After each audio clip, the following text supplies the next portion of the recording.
Bonjour à tous, c'est Elérina Medium.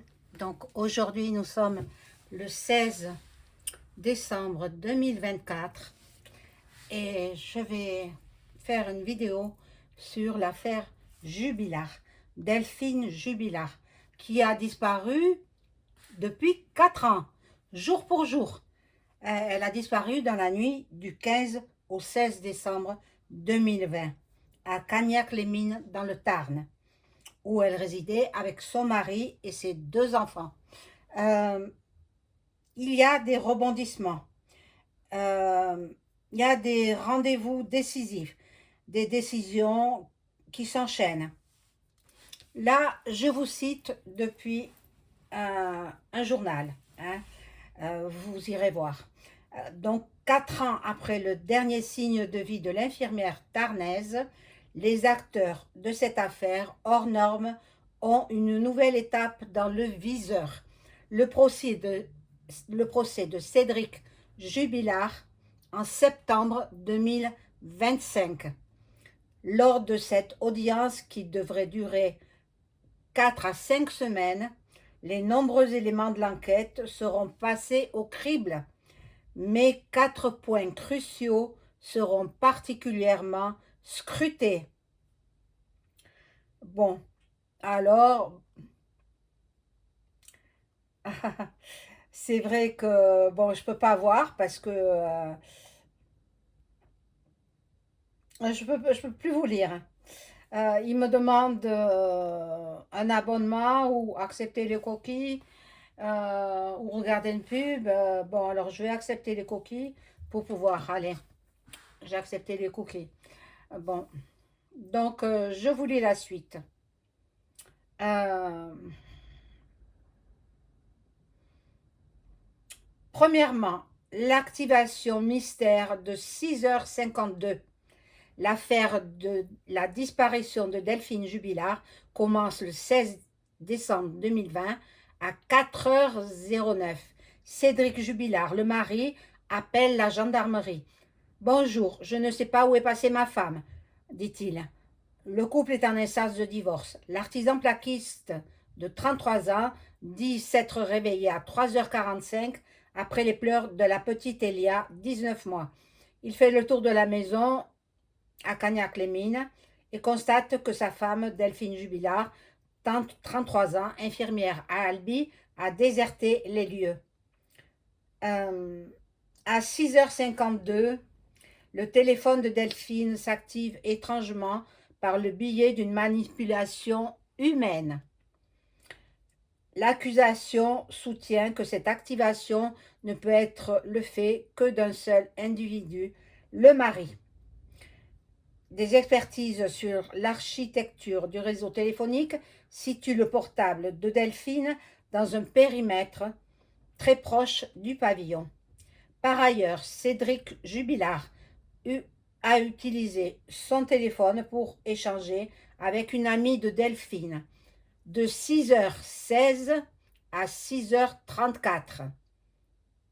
Les enquêteurs notent qu'il tente d'appeler Delphine dans les minutes qui précèdent l'horaire de 6h52 et qu'entre 6h51 et 6h53, il n'utilise pas son propre téléphone. L'accusation conclut donc qu'à 6h52, il manipule le téléphone de sa femme.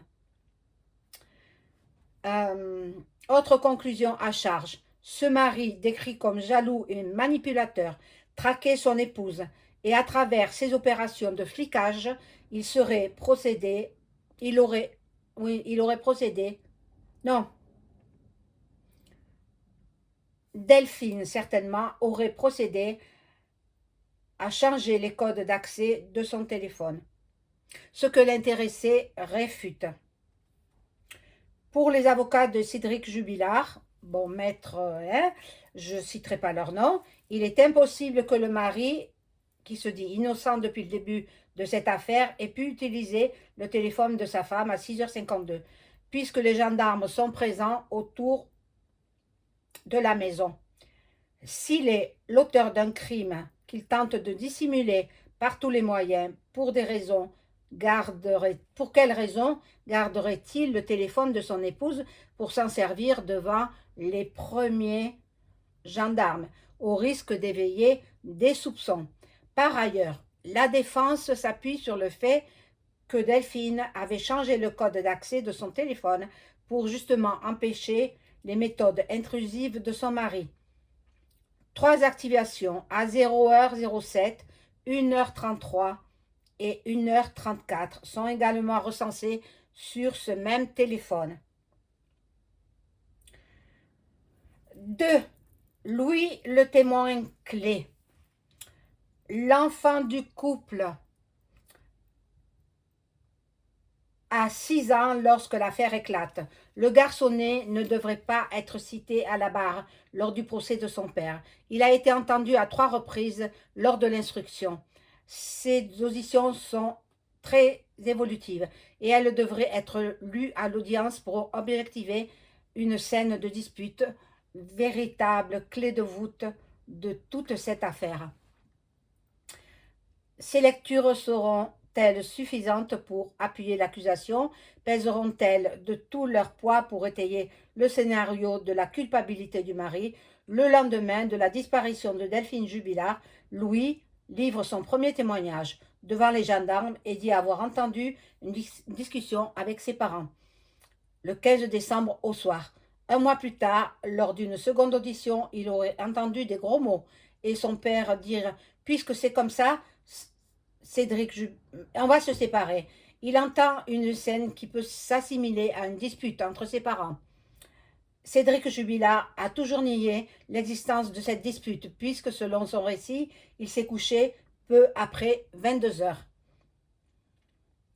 Louis regardait la télé avec sa mère avant de rejoindre sa chambre entre 22h55 et 22h59.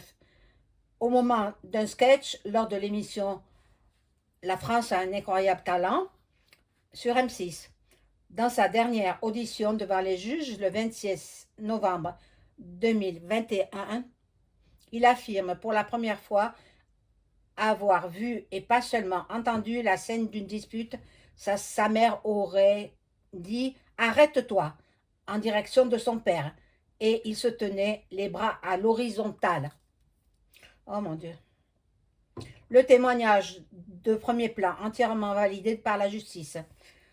Ah oui, il a assisté immanquablement, il a assisté à la dispute de ses parents et puis bon, les juges en tiennent compte. Bon. La justice considère que ce dernier récit, contrairement aux 2 autres, est livré sans aucune pression ni crainte, puisque son père est incarcéré depuis le 18 juin 2021. Cédric Jubilard a toujours affirmé que son fils se trompait de date et narrait un épisode plus ancien. L'accusation s'appuie sur la présence du sapin de Noël dans la maison, dont Louis fait mention dans son audition, pour situer les faits proches de la période des fêtes. 3. L'horodatage du crime présumé. La chronologie établie par l'accusation devrait, elle aussi, donner lieu à de longues passes d'armes. Une riveraine, dont la maison se situe à 130 mètres de celle des Jubilards, se trouve sur le perron de sa porte lorsque des cris retentissent, des cris d'effroi et de peur, précise-t-elle, en direction de l'habitation de Cédric et Delphine. Selon cette habitante, ces cris ont retenti entre 22h49 et 22h53, créneau horaire durant lequel cette voisine dit être sortie de chez elle pour fumer une cigarette, au moment d'une scène d'un film diffusé sur TF1. Une datation qui pose problème car à 22h55, Delphine Jubilard envoie un dernier message à son amant. Elle ne peut donc pas être victime de violence avant 22h55. Le témoignage, lui aussi, évolutif, car cette riveraine avait affirmé une première fois que des cris avaient commencé avant qu'elle ne sorte de chez elle. Son témoignage à la barre permettra-t-il d'éclaircir la chronologie? C'est l'un des enjeux de ce procès. 4. Le téléphone de Cédric. En disséquant le téléphone portable de Cédric Jubilard et les habitudes liées à son utilisation, les enquêteurs ont mis au jour de grandes différences entre ces déclarations et les constatations techniques entre le 15 et le 16 décembre. L'usage de son téléphone n'est pas le même que les jours précédents. Fait rare, il est éteint une bonne partie de la nuit. Cédric Jubilard avait déclaré en garde à vue qu'il avait placé son téléphone en mode avion. Une expertise atteste que son téléphone est défaillant et qu'il peut afficher des taux de charge trompeurs. Par ailleurs, des consultations de sites porno sont effectuées les 8, 9, 11, 12, 13 et 14 décembre, puis le 16, mais pas dans la nuit du 15. Autre élément à charge retenu par l'accusation, le mari aurait bloqué sciemment l'accès à sa messagerie lorsque les gendarmes ont voulu consulter son téléphone. Lors de son procès, Cédric Jubilard devra s'expliquer sur l'utilisation de cet appareil cette nuit-là. Bon, voilà ce que j'ai pu relever sur un journal. Donc, c'est pas moi qui ai écrit tout cela, hein, c'est le journal. Vous irez voir, c'est un journal. Bon, je ne vais pas citer le nom du journal pour ne pas ni lui faire du tort, ni lui faire de la publicité. Mais bon, je vais faire donc une recherche avec les cartes. 4 ans aujourd'hui, jour pour jour, qu'elle a disparu, Delphine Jubilard. Bon, moi, on m'a demandé de faire écriture automatique. Je ne peux pas parce qu'on n'a pas retrouvé le corps et je ne sais pas où est son âme. Son âme, peut-être, il n'a pas retrouvé le repos, donc il navigue, il n'est pas au ciel, je pense pas. Donc moi, je ne peux pas, je peux pas me mettre en danger, hein, non plus. Voilà. Donc je ne peux pas communiquer avec elle par l'écriture automatique, tout en sachant qu'elle a bel et bien disparu par Assas. Et puis, vous connaîtrez le mot, vous poursuivez. Donc, je vais pousser un petit peu les bougies. J'en ai mis 2. J'ai mis une pour Delphine. Je voudrais que le corps soit retrouvé. Alors, vous savez, pour la petite Morgane, je ne m'étais pas trompée. Hein, on l'a retrouvée vivante. Mais alors, j'ai fait énormément de prières. Hein, de façon, ça, je veux qu'on la voie, de façon qu'on la retrouve en vie. Et on l'a retrouvée en vie. Bien, maintenant, je laisse les enquêteurs faire leur travail. Hein. Je suis heureuse qu'elle soit en vie. Maintenant, Morgane, elle avait Dieu avec elle. La petite Morgane. Maintenant, je fais donc Delphine Jubilard. Est-ce qu'on va retrouver son corps? Est-ce que le mari va être condamné? Ça, je ne sais pas, hein, pour l'instant. Pour l'instant, donc, je prends ce jeu-là. Alors, vous irez voir ce que j'ai cité d'un journal. Hein. Je ne l'ai pas écrit moi-même, hein, attendez. Hein. Je ne suis pas journaliste, hein. Je suis simplement médium. Mais bon, je peux aider. Je peux aider dans les enquêtes. Il faut qu'on me le demande. Jusqu'à présent, on ne me l'a pas demandé. Mais bon, je suppose que les enquêteurs, ils regardent les vidéos des médiums. Alors, bon, je demande à mon ange gardien de m'informer sur la disparition de Delphine et elle tombe et sur le présumé coupable du meurtre de Delphine. On va voir ce qu'il en ressort.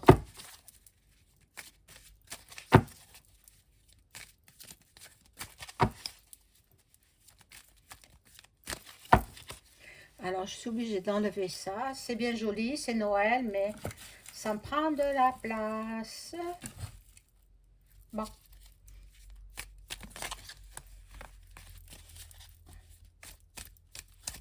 Allez, on y va. Je coupe. Alors, bien entendu, vous connaissez le petit refrain. Avant de regarder la vidéo, veuillez vous, vous abonner, liker un pouce bleu. Si vous souhaitez une consultation personnalisée avec moi, vous aurez tous les liens en description sous la vidéo. Et vous m'adressez un email ou alors un message téléphonique. Sachez qu'il y a des tarifs préférentiels pour ce mois de décembre, jusqu'au 23 décembre. Voilà, c'est à l'occasion de Noël. Mais vous vous rendez compte, la petite Delphine Jubilard, qui n'est plus de ce monde, hélas. Elle voulait quitter son mari parce qu'elle avait rencontré quelqu'un d'autre. En fait, lui était plaquiste à son compte, auto-entrepreneur, mais il faisait rien. Il faisait rien, il travaillait pas. Et c'est sa femme qui faisait bouillir la marmite. Hein, infirmière de nuit, la journée, elle amenait les enfants à l'école, après elle se reposait, et puis le soir, de nouveau, elle allait à son poste d'infirmière de nuit à l'hôpital d'Albi.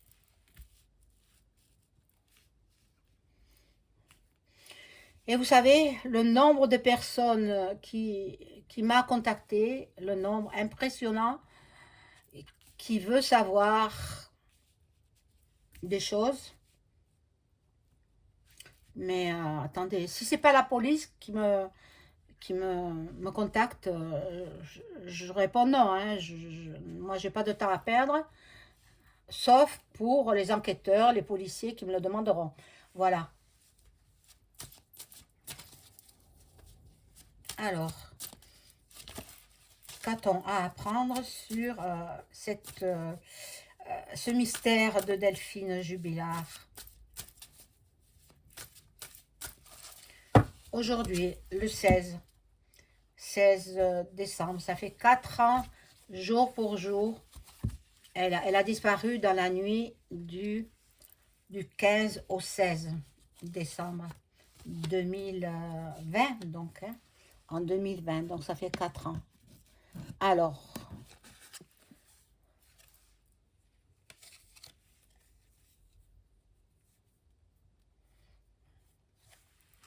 il voulait pourrir sa vie, en fait. Il voulait rester avec elle jusqu'à la fin de sa vie, jusqu'à la fin de ses jours. Et comme elle a demandé le divorce, eh bien, peut-être que ça n'a pas été prémédité, hein, c'est possible aussi, hein. C'est possible, mais bon, voilà. Il a bien frappé. Il a bien frappé et elle est décédée des suites. Elle n'est pas décédée tout de suite parce que il a transporté à dos d'épaule dans un coin pour que il pensait qu'elle était morte. Elle n'était pas morte et elle bavait parce que les enquêteurs ont retrouvé de l'ADN sur son pyjama à lui, sur la veste de son pyjama. Donc, bon.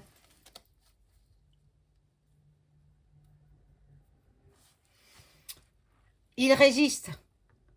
Il résiste. Oh là là. Même, il a fouetté. Il lui a fait du mal. Hein. Mon Dieu. Mon Dieu, pauvre femme. Que, que le Seigneur puisse la récupérer. Mais tant qu'il n'y a pas de corps, tant qu'il n'y a pas de... Même des ossements, vous voyez, juste des ossements. Bien, je ne sais pas si elle trouvera le repos. Je ne sais pas. Tant qu'il n'y a pas de corps, tant qu'il n'y a pas des ossements, tant qu'elle n'a pas une sépulture décente, elle ne trouvera pas le repos. Malheureux, hein? Oh là là, cette carte-là. Il y avait de la haine, beaucoup de la haine de monsieur le mari. Il avait beaucoup de haine envers son épouse parce qu'elle a demandé le divorce. Elle avait rencontré quelqu'un d'autre, un autre monsieur avec qui elle voulait se faire sa vie. Et voilà, et voilà. Le petit garçon, bon, il dit qu'il raconte des stupidités. C'est pas vrai. Le petit garçon a été témoin. Le petit garçon, il a 10 ans maintenant. Il avait 6 ans à l'époque. Il se rappelle fort bien. Et ça va le poursuivre toute sa vie, hein. Parce que quand il a entendu ses parents se disputer, vous croyez que ça l'a calmé? Il s'est levé, le petit. Il s'est levé de son lit et il a regardé ce qu'il se passait. Alors que le père tente de le faire passer pour stupide, hein. Pas du tout. C'est un petit garçon meurtri, très intelligent. Voilà. On va le faire écrire sûrement. On va il faudrait, les psychologues, il faudrait le faire écrire. Si les enquêteurs tombent sur ma vidéo, il faudrait soumettre cet enfant à des dessins, des écritures. Parce que par les dessins, on arrive à déceler ce qu'il a vécu. Il faudrait, il faudrait. Les psychologues sont là pour ça. Mais bon, je pense qu'il doit être en thérapie, hein. La petite, non, je pense pas, parce qu'elle était trop petite. 19 mois, c'est vraiment petit. Euh, donc là, il y a l'attitude, ben voilà, attitude devant la justice. Il va s'inventer tout un tas euh, de choses pour le... pour- il va mentir sans arrêt. Et il a quand même 3 avocats, hein. Qui est-ce qui paye ces avocats? C'est vous, c'est moi, c'est l'autre, c'est le voisin, c'est les citoyens français. 3 avocats. Puisque lui, il n'a pas d'argent, comment il va faire? Mais moi, j'espère qu'ils vont, qu'ils vont lui donner une peine de prison quand même, hein, parce que c'est lui le coupable. Alors, pour la petite histoire, moi, je connais Albi et les alentours. Bon, il avait de l'aversion pour cette femme. Il avait de la haine parce qu'elle était partie avec un autre homme. Enfin, elle voyait régulièrement un autre homme. Et puis, elle avait demandé le divorce. Donc, il avait beaucoup de haine contre elle. Voilà, il va encore lutter de toutes ses forces pour nier les faits, mentir. Bon, avec ce jeu, je vais arrêter parce que déjà, le texte que je vous ai lu, qui est sur un journal, hein, c'est pas moi qui l'ai écrit, euh, il est très fort et très explicite. Euh, et moi, ça me met dans des émois incroyables. J'en ai mal à l'estomac, tellement ça... Je sais, mais je peux pas dire. Je peux pas dire, sauf si les policiers me disent de les emmener là où elles se trouvent, parce que je sais où elles se trouvent. Je sais où elles se trouvent. Elles se trouvent pas très loin de son habitation, mais elle est morte, hein. Elle est morte. Et ensuite, je vous l'avais dit dans une précédente vidéo, elle est dans un cimetière, le plus proche cimetière de sa maison. Alors, c'est vrai qu'il y a des personnes qui m'ont envoyé des photos du cimetière. Moi, j'avais dit exactement où elle se situait. Je ne vais pas revenir là-dessus. Je vais simplement demander avec le tarot, l'oracle de Béline, euh, savoir si Cédric Jubilard va être condamné pour le meurtre pointreux de sa femme. Alors, est-ce que Cédric Jubilard va être condamné pour le meurtre de sa femme?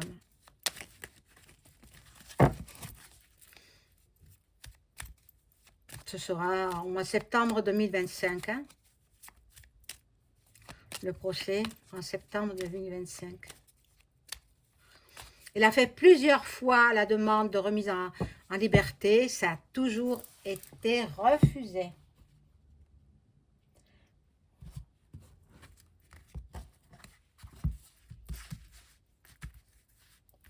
Alors, est-ce que Cédric Jubilard va être condamné pour la suite, l'assassinat de son épouse? Là, la carte bleue, bon, lui, il pense qu'il sera en paix. Alors, de toutes les façons, je vais vous raconter une petite anecdote aussi. Il avait confié à un proche, un ami ou une amie, comment on ouvrait un caveau. Il a dit que c'était très facile et puis qu'il savait le faire. Alors, le corps de Delphine se situe dans un caveau. Il faudrait que les enquêteurs suivent mes indications, parce que ce que je dis a quand même son importance. Je suis médium depuis ma naissance. Je travaille en tant que tel depuis 20 ans. Déclaré, je paie mes impôts à l'URSSAF, etc. Et depuis 20 ans, j'effectue des consultations de voyance et médiumnité. Et depuis plusieurs décennies, je communique avec les défunts par l'écriture automatique. Depuis quelques mois, je le fais sur Internet, devant la caméra. Vous le voyez. Donc, ma dernière écriture automatique, elle est de quelques jours avec l'archange Michael. Donc, allez la voir. Bon. Voilà, voilà. Lui, il pense, avec la carte bleue qui est bénéfique pour les cartes négatives, il pense qu'il est protégé. Il pense que jamais on découvrira son corps. Il pense que de toutes les façons, il est en paix, il est tranquille, hein, qu'il retournera à sa maison. Il pense qu'il va être acquitté. Ou alors un non-lieu, quelque chose comme ça. Bon, on va recouvrir. Est-ce que Cédric Jubilard va être condamné pour le meurtre de son épouse?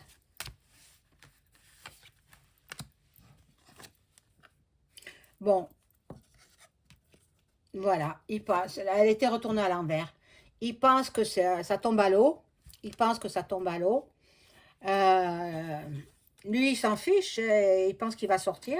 Voilà, il a des amis. Donc, il n'était pas tout seul. C'est ce que je dis. Je pensais, mais je ne vous l'ai pas dit.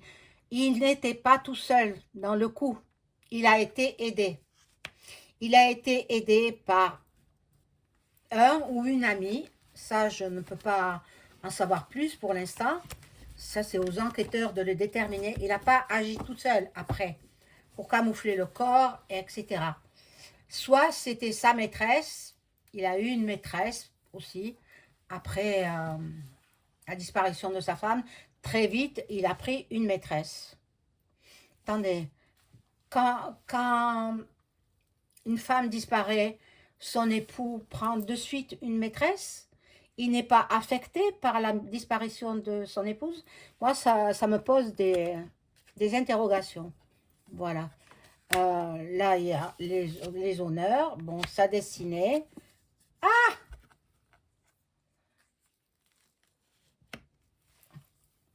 Ben, moi, je pense que oui, il va être condamné. Il va être condamné. Il va à sa perte parce que tout concourt à le condamner. Toutes les pièces justificatives, bien que les policiers disent qu'ils n'écoutent pas les médiums, moi, je ne les crois pas. Moi, je ne les crois pas parce que quand j'ai dit que la petite Morgane serait retrouvée vivante à tel endroit, dans le nord, loin de chez elle, elle était plutôt dans la partie nord, plutôt que dans... quelqu'un avait dit qu'elle était à La Rochelle, mais n'importe quoi. Pas du tout. La petite Morgane, elle a été retrouvée dans la Manche, à 200 km de chez elle. Donc, moi, je suis sûre que les policiers, les enquêteurs, les gendarmes, ils regardent les vidéos. Il y en a qui sont formés à regarder les vidéos et ils dissèquent tout, ils analysent tout. Donc, moi, je vous dis que Delphine, elle est enterrée dans le cimetière proche de chez elle, proche de Cagnac-les-Mines. Elle a été enterrée dans un caveau qui est déjà tout délabré. À l'arrière de ce caveau, il y a un trou béant et il est passé par là. Il a recouvert le corps de chaux pour éviter les odeurs et en même temps, ça brûle le corps. Mais bon, la pauvre Delphine, elle n'est pas morte de suite. Il sera condamné. Il est perdu. Il est perdu. Regardez. Il est perdu. On va découvrir les restes. Alors, si les enquêteurs, si les gendarmes regardent ma vidéo, je me trompe quelquefois, bien sûr, mais c'est très rare, très très rare. Voilà mes amis, je vous remercie pour votre écoute. N'oubliez pas le pouce, hein, et puis je vous dis à très vite. Au revoir.